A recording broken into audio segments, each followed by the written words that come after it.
Hello बच्चा लोग, एक बार फिर से स्वागत है आपका हमारे यूट्यूब चैनल पे स्टडी आईएएस विद वैभव शर्मा। मैं यहाँ पर आपको हिंदी साहित्य का जो ऑप्शनल है वो पूरा कंप्लीट करवाऊँगा। जितने भी चैप्टर्स हैं, चाहे वो नाटक हो चाहे वो उपन्यास हो, हम उन सबको क्वेश्चन आंसर की फॉर्म में कंप्लीट करने की कोशिश करेंगे।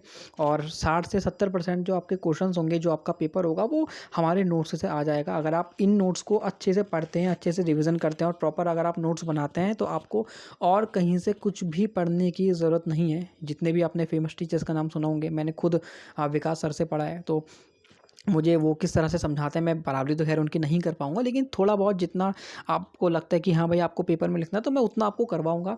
और कुछ मैंने सर के नोट से कंटेंट लिया है, थोड़ा कंटेंट मैंने खुद से किताबों से ढूँढा है और थोड़ा बहुत मैंने खुद अपने आप से सोचा है, तो वो इस क्वेश्चन में आपको मिलेगा। आप अच्छे से क्वेश्चन को समझें। कोई समस्या अगर आपको होती है तो आप मुझे कमेंट में आप कमेंट करें और वीडियो को शेयर करें और लाइक करें।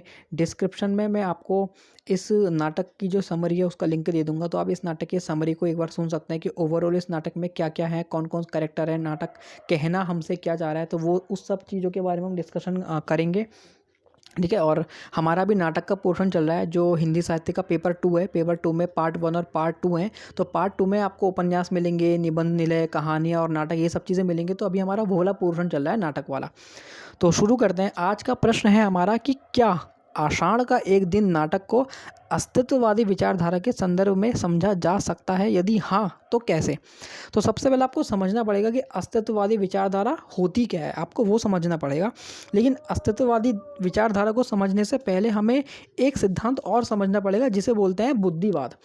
दोस्तों, बुद्धिवाद क्या होता है? बुद्धिवाद एक दर्शन है, एक सिद्धांत है, जिसको किसने निकाला था? हीगल ने निकाला था।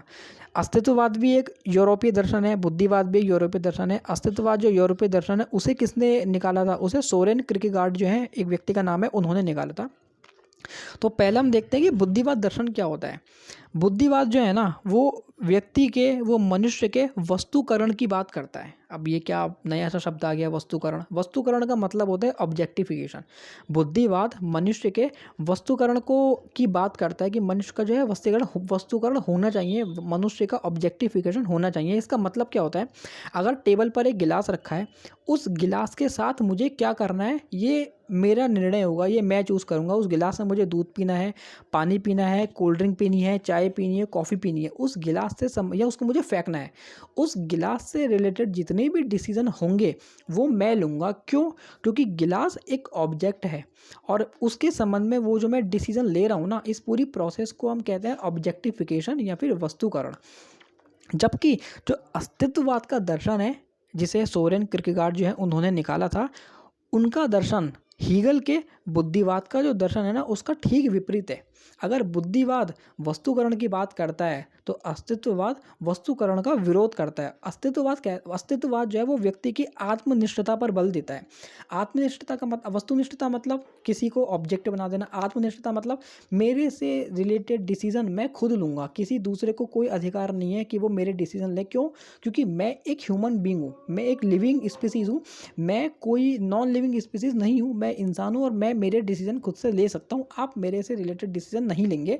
इसे हम बोलते हैं आत्मनिष्ठता। आत्मनिष्ठता मतलब अपने निर्णय खुद से लेना। तो अस्तित्ववाद एक ऐसा दर्शन है जो आत्मनिष्ठता को प्रोत्साहित करता है, आत्मनिष्ठता की बात करता है कि व्यक्ति जो है ना, वो आत्मनिष्ठ होना चाहिए। मतलब व्यक्ति अपने डिसीजन खुद से लेना चाहिए।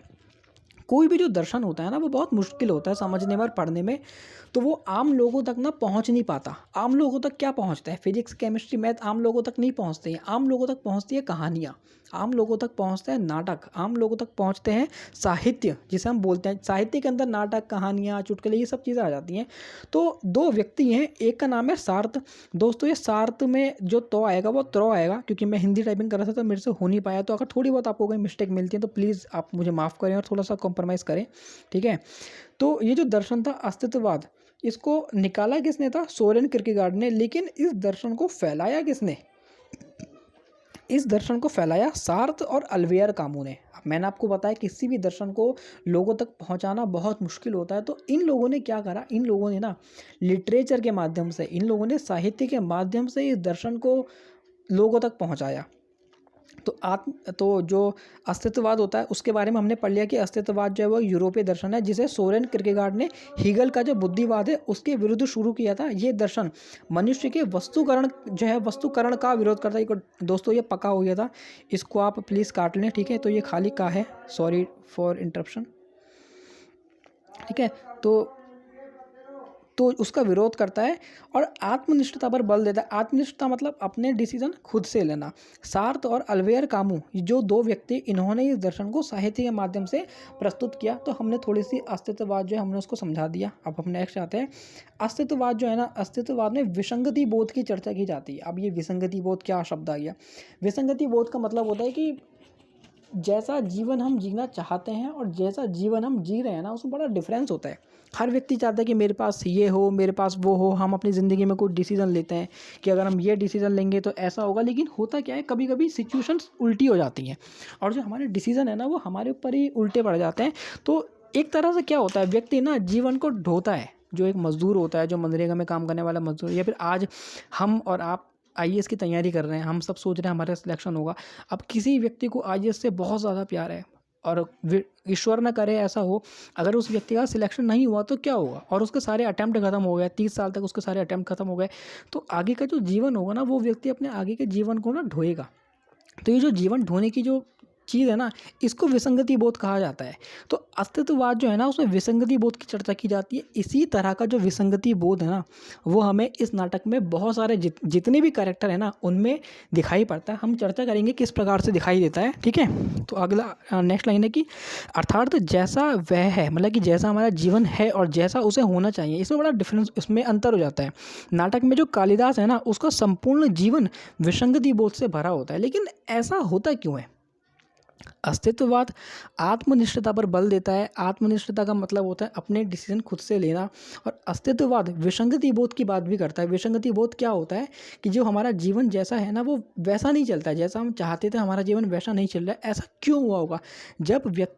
जब हम अपने डिसीज़न तो लेते हैं, लेकिन हम हमारे डिसीज़न स्वतंत्र होकर नहीं लेते हैं। हम हमारे डिसीज़न हमारे आसपास के दबावों की वजह से अगर हम अपने डिसीज़न लेते हैं ना, तो उसको भी कहते हैं विसंगति बोध।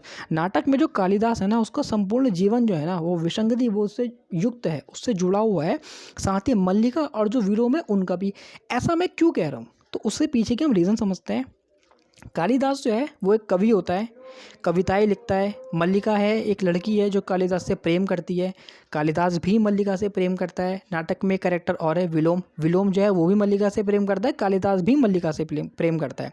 कालिदास का बहुत ज़्यादा सम्मान नहीं होता है, उसकी कविताओं को बहुत ज़्यादा सम्मान नहीं मिलता है। लोग उसका अपमान करते हैं, उसका मजाक उड़ाते हैं कि कालिदास है, कालिदास है। तो होता क्या कि एक नगर होता है जहाँ पर ये कहानी चलती है, उसके पास में एक नगर होता है, उज्जैन करके एक नगर होता है। तो वहाँ का जो राजा है वो कालिदास की कुछ रचनाओं को पढ़ता है, तो उसे बड़ा अच्छा लगता है। तो वो कालिदास के पास न्योता भेजता है अपने राज्य में राजकवि बनने का। तो अब जब कालिदास के पास से ऑफ़र आता है, तो पहले तो कालिदास मना करता है कि साहब मैं तो नहीं आऊँगा राजकवि बनने के लिए, क्योंकि अगर मैं आपके पास राजकवि बनने के लिए आ गया तो जो मेरी सृजनात्मकता है ना, जो मैं कविताएं लिख रहा हूँ, मेरी वो प्रभावित होगी। मतलब कि अगर मैं एक ऐसा व्यक्ति हूँ जिसको कविताएं लिखने का शौक़ है, लेकिन उस कविताओं से मुझे बहुत ज़्यादा पैसे नहीं मिल पा रहे हैं, तो मैं क्या करूँगा? मुझे कहीं नौकरी करनी पड़ेगी, मुझे नौकरी करनी पड़ेगी, 12 घंटे मुझे वहाँ काम करना पड़ेगा। तो उससे क्या होगा? कविता लिखने की जो मेरी समय है, जो मेरी क्रिएटिविटी है ना, उसके ऊपर बहुत ज़्यादा इफेक्ट पड़ेगा। तो कालिदास उस प्रस्ताव को स्वीकार नहीं करता है, मना करने की कोशिश करता है कि नहीं मैं ऐसा नहीं करूँगा, वरना जो मेरी सृजनात्मकता है, जो मेरी क्रिएटिविटी है, वो प्रभावित होगी। तो वो मना करता है, लेकिन फिर मल्लिका उसको समझाती है और फिर वो स्वीकार भी कर लेता है। लेकिन वास्तविकता में जो कालिदास स्वीकार करता है ना, वो सब करता है अपने एक्सटर्नल प्रेशर की वजह से। कालिदास ने जीवन में बहुत अपमान सहा होता है, लोगों ने उसके रचनाओं को सम्मान नहीं दिया, लोगों ने कालिदास को सम्मान नहीं दिया। तो कालिदास के भीतर एक भावना डेवलप हो जाती है, बदला लेने की भावना, कि अब मैं इन लोगों से प्रतिशोध लूँगा। तब कालिदास राजकवि बनने का जो प्रस्ताव है ना, वो स्वीकार कर लेता है। कालिदास बाहरी दबावों के कारण राजकवि का प्रस्ताव स्वीकार करता है, जिससे उसकी सृजनात्मकता प्रभावित होती है। बाद में उसको कश्मीर का राजा बनने का ऑफर भी मिलता है, तो वो कश्मीर का राजा भी बन जाता है। क्यों बनता है? ताकि उन लोगों से प्रतिशोध ले सके जिन्होंने उसका उपहास उड़ाया था। यहाँ पर कालिदास ने डिसीजन तो खुद से लिया है, जो अस्तित्ववाद कहता है, लेकिन डिसीजन उसने कैसे लिया है? उसने बाहरी दबावों के कारण डिसीजन लिया है। तो जिस वजह से ना उसको उसके भीतर एक विसंगति बोध जो है ना, वो उत्पन्न हो जाता है। उसको खुद ही से घृणा हो जाती है कि ये मैं क्या कर रहा हूँ। परंतु उन सब में कालिदास ये वाच की जगह दोस्तों वह आएगा, व और ह आएगा, ठीक है। परंतु उन सब में वह अपने मूल व्यक्तित्व को भूल जाता है। बदला लेने की आग में ना वो भूल जाता है कि कालिदास कौन था, मैं कौन था, क्योंकि सभी निर्णय ना उसने अपनी अंतरात्मा से नहीं लिए बल्कि बाहरी दबावों से लिए। अंत में कालिदास द्वारा किया गया जो आत्मनिर्वासन है उसको बहुत दुख होता है। अंत में फिर वो कश्मीर का राजपाट छोड़ करके वापस मल्लिका के पास आता है, लेकिन फिर होता ही है कि मल्लिका भी उसको बहुत ज़्यादा भाव नहीं देती, क्योंकि मल्लिका की जो सिचुएशन है ना वो ऑलरेडी बहुत ज़्यादा खराब हो गई होती है कालिदास की वजह से। तो एंड में ये होता है, फिर वो उसको जो आत्मनिर्वासन बहुत होता है, उसको बहुत ज़्यादा गिल्ट होता है एंड में। तो ये जो गिल्ट होता है ना, ये भी अस्तित्ववादी बोध से प्रभावित है। जो अस्तित्व का मतलब क्या होता है, एग्जिस्टेंस। वाद का मतलब क्या होता है, सिद्धांत। एक ऐसा सिद्धांत जो मनुष्य की एग्जिस्टेंस की बात करता है। और अगर आपकी एग्जिस्टेंस है ना, तो आपको कभी ना कभी गिल्ट भी फील होगा कि यार मैं क्यों हूँ, मैंने ये काम किया था। इस तरह की चीज़ें आपके साथ में होती हैं। तो कालिदास बाद में कहता है कि जब कालिदास मल्लिका से मिलता है तो मल्लिका उसको एकदम से पहचान नहीं पाती। तो कालिदास उसको बोलता है, संभवतः पहचानती नहीं हो और ना पहचानना ही स्वाभाविक है। सच कहूँ तो मैं वह व्यक्ति हूँ जिसे मैं स्वयं नहीं पहचानता हूँ। ये कालिदास के शब्द हैं, ये आपको कोट करके लिखने पड़ेंगे। दोस्तों ये 3 स्टार का मतलब ये होता है कि जब कभी 5-6 लाइनें होती हैं और आपको 5-6 लाइनें में से सिर्फ 2 लाइनें लिखनी होती है, एक शुरू की लाइन होती है और एक अंत की लाइन होती है, तो बीच की लाइन को काटने के लिए ना हम ये इस तरह के 3 स्टार का यूज़ करते हैं, जिससे जो एग्जामिनर है वो समझ जाता है कि हमने कुछ बीच के कुछ लाइनों को या फिर कुछ शब्दों को हमने छोड़ा है। तीसरी चीज़ क्या है, अस्तित्ववाद क्या कहता है। अस्तित्ववाद कहते हैं कि अगर आप कोई भी डिसीज़न स्वतंत्र होकर लोगे ना, तो उस डिसीज़न से आपको कष्ट भी होगा। आईएएस बनने का डिसीज़न आपने लिया है, हो सकता है आप ना बन पाओ, आपको बाद में कष्ट होगा कि यार मैं आईएएस नहीं बन पाया, आपको दुख होगा। लेकिन इस दुख को झेलते हुए जीना ना, यही एक प्रामाणिक जीवन होता है। अस्तित्ववाद प्रामाणिक जीवन की बात करता है। अस्तित्ववाद के अनुसार वेदना जो है ना वो प्रामाणिक जीवन की एक शर्त होती है। प्रामाणिक जीवन मतलब कि जैसा हमारा जीवन होना चाहिए एक्चुअल में, बोलते हैं ना कि प्रमाणित किया जाता है वगैरह वगैरह। तो प्रामाणिक जीवन वही होता है कि हम कैसा जीवन चाहते हैं। और अस्तित्ववाद कहता है कि जो वेदना होती है ना वो हमारे प्रामाणिक जीवन की एक शर्त होती है। वेदना बताती है कि हमने हमारे डिसीजन खुद से लिए थे, तो उससे रिलेटेड जो भी दुख होगा, जो भी कष्ट होगा, वो हमें ही झेलना पड़ेगा। अस्तित्ववाद के अनुसार वेदना प्रामाणिक जीवन की शर्त है। जो व्यक्ति स्वतंत्रता पूर्वक निर्णय लेगा उसे उससे उत्पन्न वेदना भी वहन करनी होगी। अगर आईएएस बनने का डिसीज़न आपने लिया है और अगर आप नहीं बन पाते हैं, तो उससे संबंधित जो कष्ट होगा, जो वेदना होगा ना, वो भी आपको ही वहन करनी पड़ेगी। और इसे वहन करते हुए जीना, यही प्रामाणिक जीवन की शर्त है। इसी प्रकार की जो वेदना है ना, वो अंत में मल्लिका वहन करती है, जब वो कालिदास को राजकवि बनने हेतु मनाती है, जो उसकी सबसे बड़ी गंभीर भूल होती है। मल्लिका की सिचुएशन बाद में बहुत ज़्यादा ख़राब हो जाती है। मैं आपको जब नाटक की समरी बताऊंगा, आपको बहुत अच्छे से समरी समझाऊंगा। एक बार आप समरी को दोस्तों ज़रूर देखना मैं, ठीक है। और अस्तित्ववाद किस चीज़ की बात करता है, अस्तित्ववाद बात करता है कि अस्तित्ववाद जो दर्शन है ना, वहाँ पर मानव को केंद्र में रखा जाता है। ह्यूमन जो है ना वो केंद्र में होता है। ह्यूमन जो है वो साध्य होता है। साध्य का मतलब साध्य होता है। साध्य का मतलब होता है लक्ष्य मतलब कि टारगेट। और जो बाकी की चीज़ें होती हैं ना वो साधन होती हैं। डेट इज़ हमारा मेन एम क्या है, मानव, और हमारे बाकी चीज़ें साधन होती हैं।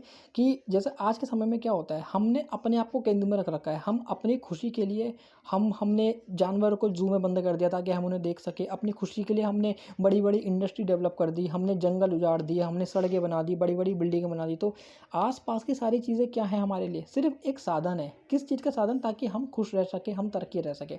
और हमारा मेन चीज़ क्या है दुनिया में, बस इंसान, कि भाई हम सबसे महत्वपूर्ण है, बाकी कोई चीज़ महत्वपूर्ण नहीं है। तो अस्तित्ववाद जो है ना वो भी मानव को केंद्र में रखता है। मानव जो है वो लक्ष्य होता है, वो साध्य होता है। बाकी सभी चीज़ें जो है केवल साधन होती है। दोस्तों ये साधना नहीं होगा, ये केवल साधन होगा। कुछ छोटी मोटी मिस्टेक्स हैं उसको मुझे माफ़ करना, ठीक है।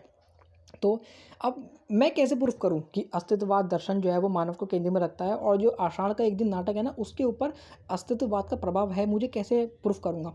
दोस्तों एक इसमें एक लाइन आती है, जो प्रियंगु मंजूरी होती है वो उज्जैन की राजकुमारी होती है। कालिदास उज्जैन चला जाता है राजकवि बनने के लिए, लेकिन कालिदास का वहाँ मन नहीं लगता है। तो प्रियंगु मंजूरी को बड़ा बुरा लगता है कि यार कालिदास का यहाँ पर मन क्यों नहीं लग रहा है। तो कालिदास जब वापस उसके गाँव में आती हैं तो उसको पता चलता है कि कालिदास को ना जंगल में रहना बहुत पसंद था, उसको गाँव का जो वातावरण था वो बहुत पसंद था, उसको जानवर बहुत पसंद थे, उसको हिरण के बच्चे बहुत पसंद थे। तो प्रियंगु मंजूरी गाँव में आती है और कहती है कि हम उज्जैन जाते वक्त इस वातावरण को और हिरण शावक को उज्जैन ले जाने का निर्णय वो करती है कि हम जब उज्जैन जाएंगे तो हम यहाँ का थोड़ा सा वातावरण और थोड़ा सा हिरण शावक को लेकर के जाएंगे। तो वहाँ पर क्या है, यहाँ पर ह्यूमन जो है ना वो केंद्र में है। केंद्र में कौन है, कालिदास। कालिदास कौन है, इंसान। वातावरण और हिरण कौन है, हमारे आसपास की चीज़ें, ये इंसान नहीं है। इंसान को खुश करने के लिए, कालिदास को खुश करने के लिए, ताकि वो अच्छी अच्छी कविताएं लिखे, अच्छी अच्छी रचनाएं करे, प्रयंग मुंजरी वातावरण और हिरण को उज्जैन ले जाने का निर्णय करती है। तो ये क्या है, मानव जो है वो केंद्र में है इस नाटक में। तो हम कह सकते हैं कि भाई इस नाटक के ऊपर अस्तित्ववाद का प्रभाव है। क्यों, क्योंकि इस नाटक में भी मानव को केंद्र में रखा गया है। तीसरी चीज़ होती है कि नाटक के जो जितने भी चरित्र है ना, अस्तित्ववाद कहता है कि जो अस्तित्ववाद के अनुसार ना जीवन में विसंगति बहुत हमेशा बना रहता है, कि मतलब जैसा होना चाहिए और जैसा हम हैं। मतलब कि मुझे बहुत अमीर होना चाहिए लेकिन मैं आज अमीर नहीं हूँ, तो क्या होता है कि हमारी ज़िंदगी में ना कुछ अधूरापन जो है ना वो बना रहता है। तो कालिदास को ना यही अधूरापन कालिदास में भी मिलता है, यही अधूरापन विलोम में भी मिलता है, यही अधूरापन मल्लिका में भी मिलता है। मल्लिका कालिदास को प्रेम करती है, कालिदास भी मल्लिका को थोड़ा बहुत प्रेम करता है, विलोम भी मल्लिका को प्रेम करती है, लेकिन मल्लिका विलोम को प्रेम नहीं करती है। ये कुछ ट्राइंगल इसमें बनता है। नाटक के जितने भी चरित्र हैं ना वो सब अधूरेपन के शिकार हैं। कालिदास को सत्ता और सुविधा मिल जाती है, राजकवि बनता है, उसके पास पावर आती है, उसके पास जो है सुविधा मिलती है, लेकिन वो जो अपनापन होता है ना, वो अपनापन कालिदास को नहीं मिलता है। अपनेपन की तलाश में वो वापस आता है, सत्ता को छोड़ करके वापस आता है, लेकिन तब क्या होता है, तब ना तो उसे अपनापन मिलता है और ना उसे सत्ता मिलती है। कालिदास राजा बनता है, सब कुछ छोड़ के, मल्लिका का साथ छोड़ के, जंगल को छोड़ के, वातावरण को छोड़ के राजकवि बनने जाता है। वहाँ पर उसका मन नहीं लगता है, उसको सत्ता भी मिलती है, वहाँ पर उसको सुविधाएं मिलती है, उसको वहाँ पर मन नहीं लगता है। फिर बहुत समय के बाद वो सारी चीज़ें छोड़ करके, राजपाट सब छोड़ के, सत्ता सुविधा छोड़ के वापस अपने घर आता है। लेकिन तब तक मल्लिका अपनी ज़िंदगी में आगे बढ़ चुकी होती है, वातावरण बदल चुका होता है।